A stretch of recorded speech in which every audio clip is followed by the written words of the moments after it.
అందరికీ నా ప్రత్యేకమైన శుభములు. దేవుని సంగతులను మనం జ్ఞాపకం చేసుకుంటున్నాము. బైబిలు జ్ఞాన గ్రంథం. అందులో ఉన్నటువంటి సంగతులు సామాన్యులమైన మనం గ్రహించటం అన్నిసార్లు సాధ్యం కాదు.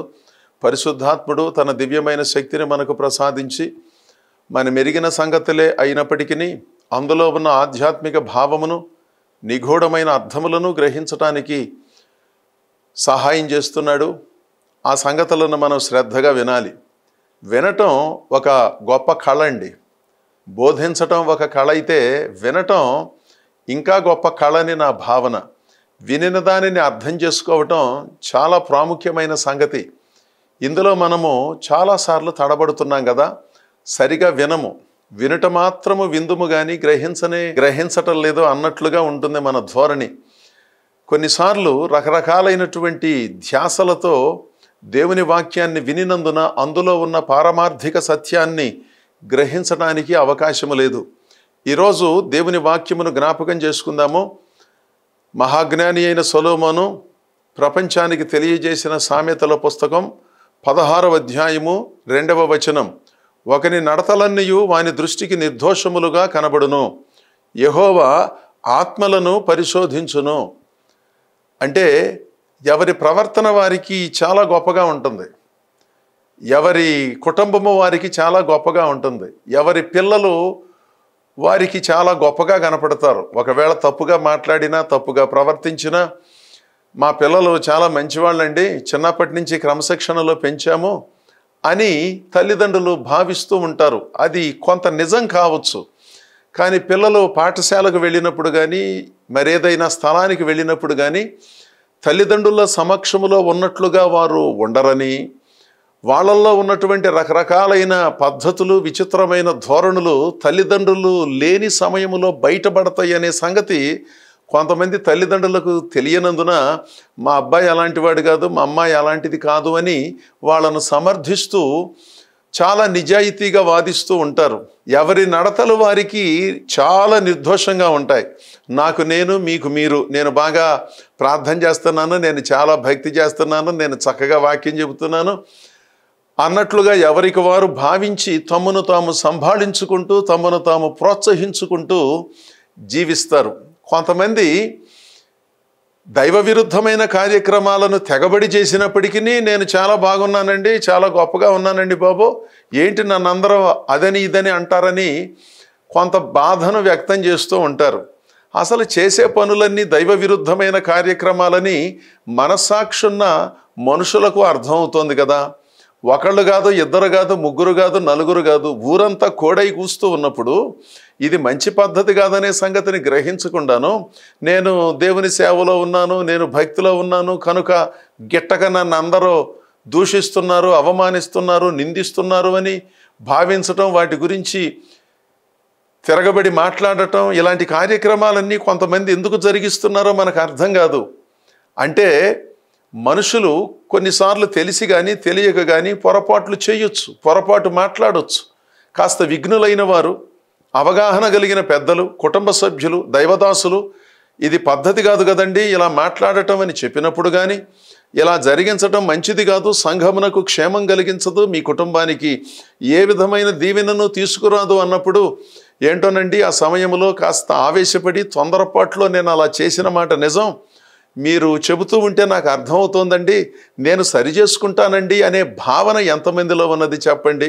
ఎంతసేపు ప్రపంచము నన్ను సరిగా గుర్తించటం లేదు, నన్ను అపార్థం చేసుకుంటున్నారు, అదంటున్నారు ఇదంటున్నారు అని అనుకుని సమర్థించుకోవటం తప్ప ప్రపంచమంతా మనలను అపార్థం చేసుకునే అంత మహాజ్ఞానులము కాదు.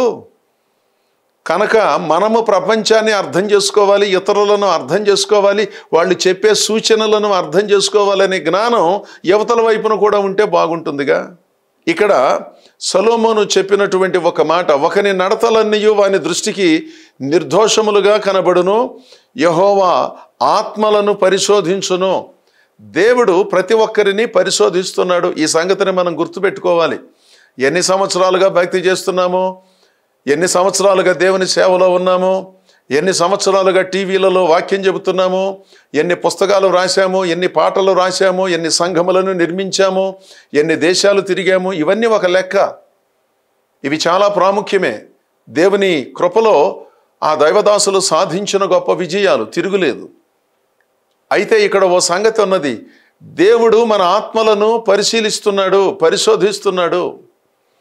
దేవుని లెక్కలో మనము భౌతికంగా సాధించిన విజయాల కంటే ఆధ్యాత్మికంగా అంతరంగములో మన ధోరణి, మన ఆలోచన విధానము ఏ విధముగా ఉన్నది అనేదే ప్రధాన అంశము. కానీ అనవసరమైన సంగతులకు అధిక ప్రాధాన్యతనిచ్చి దేవుడు ఎప్పుడూ కూడా మాట్లాడడు. మనిషి మాట్లాడుతూ ఉంటాడు. మనం ఎంత గొప్పవాళ్ళమోనని ప్రత్యక్షంగానో పరోక్షంగానో చెప్పుకోవటానికి, చూపించుకోవటానికి విశ్వ ప్రయత్నం చేస్తూ మరో కోణంలో తమను తాము తగ్గించుకున్నట్లుగా వ్యవహరించే విచిత్రమైన పద్ధతులను వ్యవహరించేవారు ఎంతమంది లేరు? దేవుడు ఆత్మలను పరిశోధిస్తున్నాడు. ఈ సంగతిని మనందరం గ్రహించాలి. నేను చెప్పే మాటలైనా, చేసే ప్రార్థనలైనా, పాడే పాటలైనా ఒక ఎత్తు. కానీ అంతరంగములో మీరు నేను ఎలా ఉన్నామనేదే ప్రధాన అంశం. అనవసరమైన సంగతులకు అధిక ప్రాధాన్యతనిస్తూ అసూయతోనూ, గర్వముతోనూ, నిర్లక్ష్యముతోనూ, గిట్టని ధోరణితోనూ, అదో రకమైనటువంటి పరిస్థితులతో గుండెలను నింపుకొని ఆధ్యాత్మిక కార్యక్రమాలను జరిగిస్తున్నామని చెప్పుకోవటం, ఒకవేళ తెలిసి తెలియని వయసులో ఉన్నప్పుడు దేవుడు వాటిని కాస్త క్షమిస్తాడేమో. కానీ అవగాహన వచ్చిన తర్వాత కూడా ఇలాంటి వాటిని మనము కొనసాగించటము ద్వారా దేవుని దీవెనలను అడ్డుకున్న వాళ్ళం అవుతాం. చాలా సందర్భాలలో దేవుడు నన్ను దీవించటం లేదండి, దేవుడు నా జీవితంలో, నా కుటుంబంలో గొప్ప కార్యాలు ఇంకా చేయటం లేదు. కొన్నిసార్లు దేవుడు కొంతమందిని పరీక్షించే మాట నిజం. వాళ్ళని మినహాయిస్తే చాలా సందర్భాలలో మన తెలివి తక్కువ నిర్ణయాలు, తెలివి తక్కువ ఆలోచన విధానము, మనము చాలా గొప్పవాళ్ళమని అనుకుంటూ అనుసరించవలసిన దేవుని సంగతులను అనుసరించలేని ధోరణులు కూడా కొన్ని సంగతులను అడ్డుకుంటున్నాయేమో కదా. దేవుడు ప్రతి మనిషిని పరిశీలిస్తున్నాడు. దేవుని ఆత్మ మనలను పరిశోధిస్తున్నాడు. ఈ ఆలోచన చాలా ప్రాముఖ్యమండి. పరిశుద్ధాత్మను పొందుకోవటం, ఆత్మలో అద్భుతమైన కార్యాలు జరిగించటం, దైవ సంబంధమైన ధోరణులను అనుసరించటం, ఇవన్నీ మనం వింటూనే ఉన్నాంగా. అయితే దేవుడు ఆత్మలను లేదా మన మనస్సులను పరిశోధిస్తున్నాడనే సంగతిని కూడా గుర్తుపెట్టుకోవాలి. ఇలాంటి వాటిని మనం పట్టించుకోకుండాను ఎంతసేపు ప్రభువా నీ ఆత్మతో నన్ను నింపు, నీ జ్ఞానాన్ని నాకు ప్రసాదించు, నీ సేవ చేయాలని ఉంది, సంఘాలు నిర్మించాలని ఉంది, ఫలానా వాళ్ళలాగా సేవ చేయాలని ఉంది అనుకుంటారు కొంతమంది. నిజమే, దర్శనం కలిగి ఉండటం తప్పు కాదు. కానీ అసలు మనలను మనం దేవుని వాక్యము చేత పరిశీలించుకొని, పరిశోధించుకొని దైవ సంబంధితమైన సంగతులను ఎలా అనుసరించాలో స్వీయ పరిశీలన ద్వారా తెలుసుకోవటం కూడా చాలా ప్రాముఖ్యం కదా. దేవుడు ఏ విధంగా మనలను గుర్తిస్తాడోననే సంగతిని ఒక ఉదాహరణ ద్వారా మీకు తెలియజేస్తాను. న్యాయాధిపతుల పుస్తకం 7వ అధ్యాయము 6వ వచనం.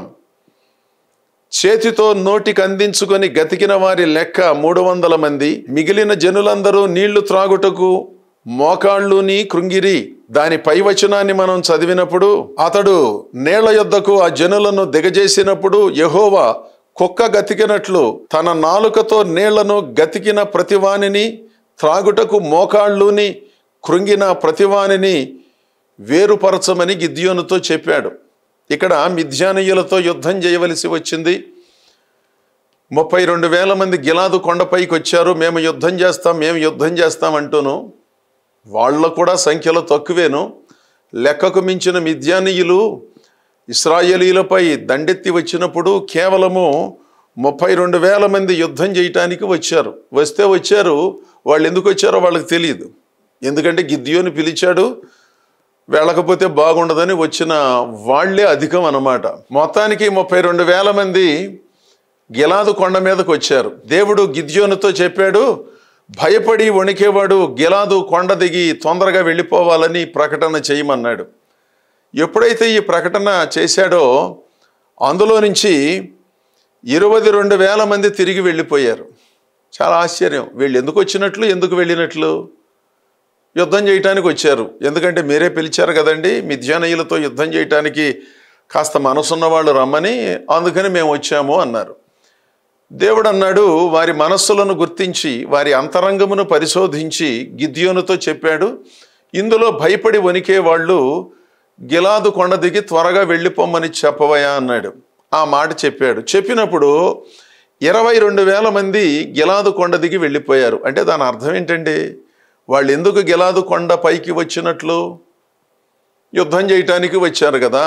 ఒకవేళ ఈ ప్రకటన వినబడినప్పుడు భయపడి వణికేదేమీ లేదండి. ఒకవేళ కొద్దిపాటి భయం ఉన్నప్పటికీ దేవుడు మనకు తోడుగా ఉన్నాడు. మీ ఆధ్వర్యములో మేము యుద్ధం చేయటానికి సిద్ధంగా ఉన్నాం, మాలో ఏ ఒక్కరూ తిరిగి వెళ్ళరనే భావన లేకపోగా 22,000 మంది తిరిగి వెళ్ళిపోయారు. బాధ్యత లేనటువంటి మనుషులకు వీళ్ళు సూచనగా ఉన్నారు కదా. ఒకవేళ మిద్యానీయుల చేత ఇశ్రాయేలీయులు జయించబడినట్లయితే వీళ్ళందరూ బానిసలుగా వెళ్ళిపోతారు. ఏది కొండ దిగి వెళ్ళిన వాళ్ళు వెళతారు, అసలు కొండ ఎక్కకుండా ఇంటి దగ్గర ఉన్నవాళ్ళు కూడా బానిసత్వంలోకి వెళ్ళిపోతారు కదా. అలాంటప్పుడు మన దేశాన్ని మనం పరిరక్షించుకోవాలి, మన నాయకుడిని మనం కాపాడుకోవాలి. ఒకవేళ భయం ఉన్నప్పటికీ దేవుని ద్వారా ధైర్యాన్ని పొందుకోవాలనే ఆలోచన లేకుండా స్వార్థ ప్రయోజనాలే ప్రధానముగా ఎంచుకొని ఎవరి సౌకర్యాన్ని వాళ్ళు చూచుకుని, ఎవరి బ్రతుకును వాళ్ళు చూసుకుని, ఎవరు ఎలాగైతే మనకేంటండి, మనం మాత్రం సౌకర్యంగా ఉండాలనే అధిక స్వార్థముతో 22,000 మంది తిరిగి వెళ్ళిపోయారు. 10,000 మంది మాత్రమే నిలిచి ఉన్నారు. అప్పుడు దేవుడు అన్నాడు, వీళ్ళ హృదయాలను నేను పరిశోధిస్తున్నానయ్యా. వీళ్ళ పద్ధతి ఏమీ బాగాలేదు. నీవేదో పిలిపించావని వచ్చారే కానీ బాధ్యత తెలిసిన వాళ్ళు వీళ్ళల్లో చాలా చాలా తక్కువ మంది ఉన్నారు. వేల సంఖ్యలో ప్రజలు ఉన్నప్పటికీ కేవలము కొన్ని వందల సంఖ్యలోనే బాధ్యత కలిగిన విశ్వాసము కలిగిన వాళ్ళు ఉన్నారు అని దేవుడు పరోక్షంగా చెప్పాడు. ఇది చాలా ప్రాముఖ్యమైన సంగతి కదండి. దేవుడు అనేక మందికి పిలుపునిస్తున్నాడు, అనేక మంది సంఘాలలో చేర్చబడుతున్నారు, అనేక మంది దేవుని సేవలలో చేర్చబడుతున్నారు. రకరకాల సహవాసాల ద్వారా సంఘస్థాపన జరుగుతోంది. చాలా సంతోషం. నాణ్యమైన సేవకులు, నాణ్యమైన బోధకులు, నాణ్యమైన ఉపన్యాసాలు, నాణ్యమైన పాటలు, నాణ్యమైన సంగీతం, నాణ్యమైన సమయ పాలనతో ఆధ్యాత్మిక కార్యక్రమాలను నిర్వహిస్తూ ఉన్న దైవ సేవకులు, నాయకులు ఎప్పుడూ అభినందనీయులే. నాశరకపు భావాలతో, స్వార్థ ప్రయోజనాలతో, ఆర్థిక ప్రయోజనమే ప్రధానముగా ఆశించి అనవసరమైన హడావిడిని, ఆర్భాటాన్ని సృష్టించి వాళ్ళెంతో గొప్పవాళ్ళనే భావన ప్రజలు గుర్తించాలనే ఆలోచనలతో అనవసరమైన హడావిడిని, ఆర్భాటాన్ని జరిగిస్తూ నాశరకపు భావాలతో దేవుని ఆలోచనకు విరుద్ధమైన సేవలు జరిగించే వాళ్ళు కూడా చాలామంది ఉన్నారుగా. అలాంటి వాళ్లకు దూరంగా ఉండటం చాలా ప్రాముఖ్యమండి. ఆధ్యాత్మికతకు దగ్గరగా ఉండండి, ఆడంబరాలను అధికముగా జరిగించే వారికి దూరంగా ఉండండి. దైవ సంబంధితమైన నిబద్ధత, ఆర్థిక క్రమశిక్షణ, ఆధ్యాత్మికముగా తీవ్రమైన ఆలోచన విధానము కలిగిన దైవ సేవకులను, సంఘములను గుర్తించి వాళ్లను ఆశ్రయించండి. మన జీవితాలకు దీవెన కలుగుతుంది. 22,000 మంది తిరిగి గిలాదు కొండ పైనుంచి వెళ్ళిపోతే 10,000 మంది నిలిచి ఉంటే వీళ్ళు కూడా నాకు చాలా ఎక్కువండి. వీళ్ళ హృదయాలను నేను పరిశీలించినప్పుడు ఇంతకుముందు కొండ దిగి వెళ్ళిన వాళ్ళెంత భ్రష్ట మనస్కులో వీళ్ళు కూడా అలాగే ఉన్నారు. అయినా గిద్యోను, వీళ్ళకు ఒక పరీక్ష నేను పెట్టబోతున్నాను. వీళ్ళనందరినీ నీటి కొలను దగ్గరకు తీసుకువెళ్ళి నీళ్లు త్రాగమని చెప్పు అన్నాడు. ఇదొక విచిత్రమైన పరీక్ష. అంటే మనం ఏం చేస్తున్నామో దేవుడు పరీక్షిస్తున్నాడు, ఎలా చేస్తున్నాడో దేవుడు పరీక్షిస్తున్నాడు. మీకు అదంతా ఎందుకండి? మీరు నాకు పని అప్పగించారు, నేను తెల్లవారేలోపు ఆ పని చేసి పెట్టాలి. ఎలా చేస్తే మీకెందుకు? నేను మిమ్మల్ని అడిగిన డబ్బులు నాకు ఇస్తే తెల్లవారేసరికి మీకు కావలసిన వాటిని నేను మీకు చేసి పెడతాను అని ఈ రోజుల్లో ఎక్కువ మంది మాట్లాడుతున్నారు. చాలా విచిత్రంగా అనిపిస్తుంది కదా. అంటే ఏదో ఒక పద్ధతిలో ఎవరినో ఒకరిని వంచి, ఎవరినో ఒకరిని మోసం చేసి మొత్తానికి పని అయితే చేస్తున్నారు డబ్బులు తీసుకుని. కానీ దేవుడు ఎలా పనిచేస్తున్నారో, ఎలా వ్యవహరిస్తున్నారో, ఎలా సేవ చేస్తున్నారో, ఎలా వాక్యం చెబుతున్నారో, ఎలా పాట పాడుతున్నారో, ఎలా సంఘములో మనము కుదురుగా కూర్చొని దేవుని సంగతులు వింటున్నామో వీటిని కూడా పరీక్షిస్తున్నాడనే సంగతిని గుర్తించాలి. పరధ్యాసలో మందిరాలలో ఉండటం, సిద్ధపడకుండా దేవుని వాక్యాలను బోధించటం, అర్థం లేని ఆధ్యాత్మిక కార్యక్రమాలను పోటీతత్వముతో నిర్వహించటం, దేవుడు ప్రజల ద్వారా ఇచ్చిన సొమ్ములను అనవసరంగా ఖర్చు పెట్టడం, పొదుపుగా వాటిని వినియోగించకుండా డాబుసరిగా వాటిని అన్నిటినీ ఖర్చు పెట్టి అదో రకమైనటువంటి సేవా భారమును వ్యక్తం చేసే ధోరణులను కూడా దేవుడు పరిశీలిస్తున్నాడు. ఇక్కడ నీళ్ల దగ్గరకు వారిని తీసుకుని వెళ్ళినప్పుడు ఉన్న 10,000 మందిలో 9,700 మంది వారి మూతిని నేరుగా నీటిపైన ఆనించి ఒక జంతువు నీటిని త్రాగినట్లుగా తాగారు, కుక్క గతికినట్లుగా గతికారు.